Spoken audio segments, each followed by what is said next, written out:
What's poppin', y'all? It's your girl Atmo Miller. I'm here with C-Flava. So we're here outside in Nielsen Park, y'all. We're gonna do the interview with them. Thank you so much for viewing and watching. All right, y'all, this is C-Flava. I'm gonna have them introduce themselves. All right, y'all. Hey everybody. Hey, C-Flava in the place, right her. Okay, so my name is Shakoy, aka Need Some Koi, because everybody needs some koi in their life. Okay. Hey. Hi, my name is Alexandra Innocent. I'm also a website designer and I'm also a hairstylist, not just a dancer. Amazing. Hey everybody, my name is Ziyasha, and alongside dancing, I'm also a fashion designer and a lover of all things creative. Amazing. All right, y'all. All right, so I want you to tell my viewers a little bit about you guys, about yourself. Just a little intro. Go ahead. So I am a dance choreographer, dance instructor, dance performer, authoress, and a poet. So I work for kids with autism. I'm a therapist instructor. Also do dancing. I also do content creation, websites, logos, and I also dabble on hairstyling. Amazing. So I am a designer. I also am a dance instructor, a dance choreographer. What else do I do? I did go to school for communication, so I do like to talk. But apart from that, that's me. And then, so I have to say, for a member who is not here right now, Lydia, right. Because she's out as an essential worker on the front line. She is a nurse, painter, artist, illustrator, any arts And things you need, model. and a model. Yes, She's a she top models quality model, or Yeah. top quality. Okay. Yes. All right. So tell me a little bit about the group. How long you guys been a group? So we've been dancing together for going on 6 years. C-Flava started in 2015 when we really saw that there wasn't enough Afro-Caribbean culture being celebrated. So we wanted to figure out a way, how can we do that, but how can we also do that while getting paid to do it? Wow, amazing. And I know there has been some changes with your group recently, because I know you guys said you've been together for 6 years. There has been some changes. Do you want to tell my viewers a little bit about the change? Yes. So starting off C-Flava, we were 4 women, but in the beginning of C-Flava, we always knew we wanted to be a movement. We wanted to be incorporated. So this last year with COVID, it really gave us time to brainstorm and say, okay, what is the next couple years looking like? What do we want the future to hold? So we actually met Alex, the pleasure of meeting Alex, at a community organization called Rise. There was a show. Rise. Exactly, Rise. Phenomenal. Rise Edutainment. Yeah. 1, 2, 3, Rise. If you're from the Scarborough area and you're into the arts, you definitely have heard of Rise Edutainment. So we got the pleasure of meeting the lovely Alex Innocent there. She actually she performed at one of the annual performances, and I was blown away. It was a solo performance. I was blown away. I'm like, she can move. Okay. So in the back of my head, that was like probably like 4 years ago. In the back of my head, I'm like, oh my God, if we ever were to add a member, it would have to be Alex. Like, I want to work with her. I want to collab, see how she moves. So we actually, in the past 3 years, we got the opportunity to do gigs together. We even shot in a movie dancing together. And from that, we connected. We really clicked. So really with last year with COVID and everything, we're like, okay, I think this is the right move. Let's add Alex into the group and become incorporated. Amazing. Yes. Amazing. All right. So I want to talk a little bit about your culture, the cultural, how you guys embrace the African culture. How does that come about for you guys? And tell me a little bit about that, because I just want to say that's one of the reasons why I'm so attracted to you lovely ladies, and also that I met you in the community as well. Just through the dance classes, I met them, you guys. But I love your style. I love your how you embrace the African culture, the makeup, the outfits. Tell us a little bit more about that. So I'm Canadian, but my parents are born from Haiti. And growing up Caribbean, where Haitians are primarily known for like zouk and compa dancing. And That alone is very sensual, and it's very much of a formal way to communicate your body language to the other person. So growing up, I became more surrounded around Congolese African people, and they showed me a whole different world of dancing in terms of like the outfits, the vibe, the energy. And I implemented that with my Caribbean culture, and together I just fell in love with Afro-Caribbean dancing in general.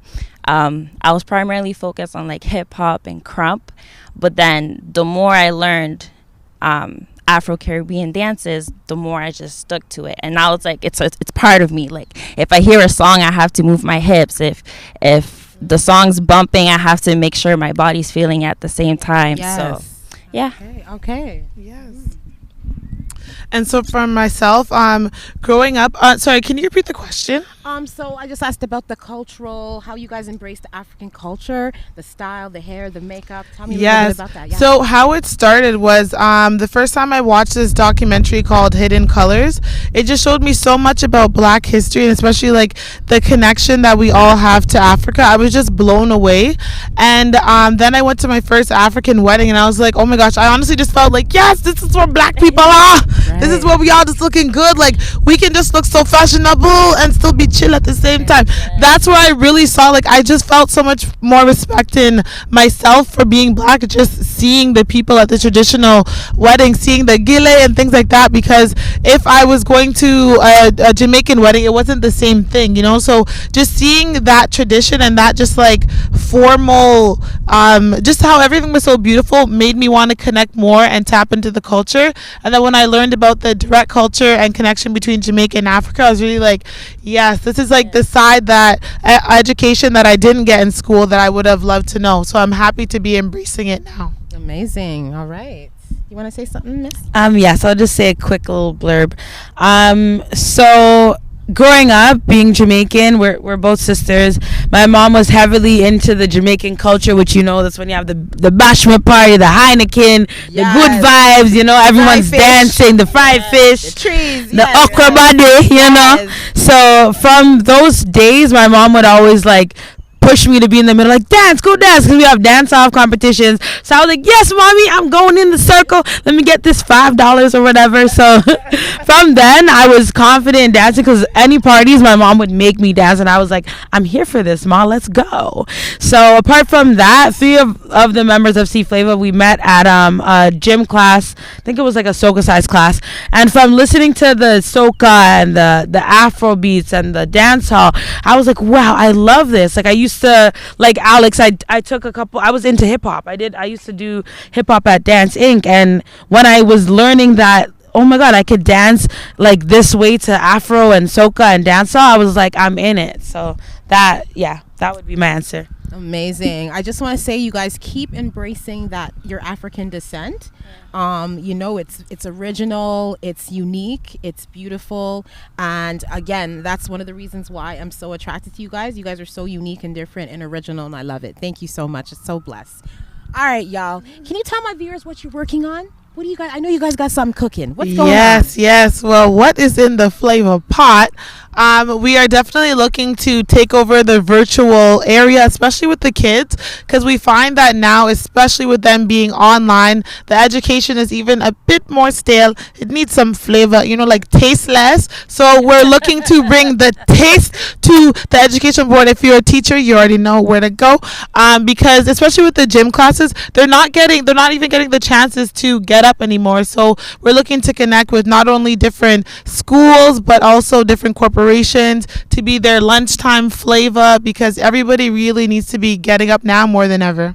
Yes, I agree. No, that's good. Oh, we're good. Sorry, one more thing. Sure. Sorry, is we're also going to be releasing merchandise, you know, so that people will know that you know the flavor and that you got the flavor too, and that you see the flavor. What kind of merch are you guys doing? What kind of merch? T-shirts. Okay. We're starting with T-shirts, but you know, we got our designer right here, so you never know, you might get a infinity dress flavor, all of that. Okay. Yeah, it's in the pot. Right. Amazing, you guys. I wish you all the best with that. Thank you. Passion and inspiration. What two questions in one? What gives you the passion to do what you do, and what inspires you to do what you do? Do you want to go first? Alex is ready. Oh, sorry. Dancing has always been my first love, my number one passion since as long as I can remember. There was a time where I took like a break from dancing, and I could say that I felt completely dark. Like I was letting my emotions get to me rather than releasing my emotions. And it wasn't until I started dancing again, I really realized that if I don't dance, I can't function in the outside world. I have to be able to express myself some way, somehow. Same way people do poetry, same way people are artists and they sing. Dancing was always my form. Even at church, I loved to dance at church, and I was more so like a lyrical dancer. So me flowing and moving my body is almost like a prayer to God. So that's really where my inspiration and passion came from. It's really what's always been inside of me, and I just had to let it out so that it can inspire other people as well. Amazing, amazing.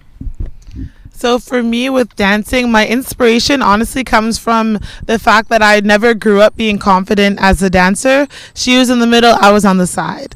And so I really just, with me becoming more confident in my body and not worrying about, okay, this is going to shake a little differently. This is going to maybe like I can't get solo here. But it just, I gained a lot of inspiration from knowing that you don't have to be the best dancer. You really don't. Once you're just happy and you're comfortable with your movement, that alone just brings out so much. So I'm really just motivated by the fact that I don't necessarily look like the typical dancer, but I'm still able to get into different dance music videos, get on different stages, get in different schools. I never saw someone who looked like me growing up actually teaching me anything. So to be that person for someone else, that in itself really just keeps me motivated and passionate about this. Amazing. All right. Yeah, I totally agree with what they both said, especially in the sense of growing up, you never seen people that look like us even dancing to Afrobeat and dancehall. Because back then it was just like, oh, this is explicit like dancing. You know, you can't move like that. You can't do that.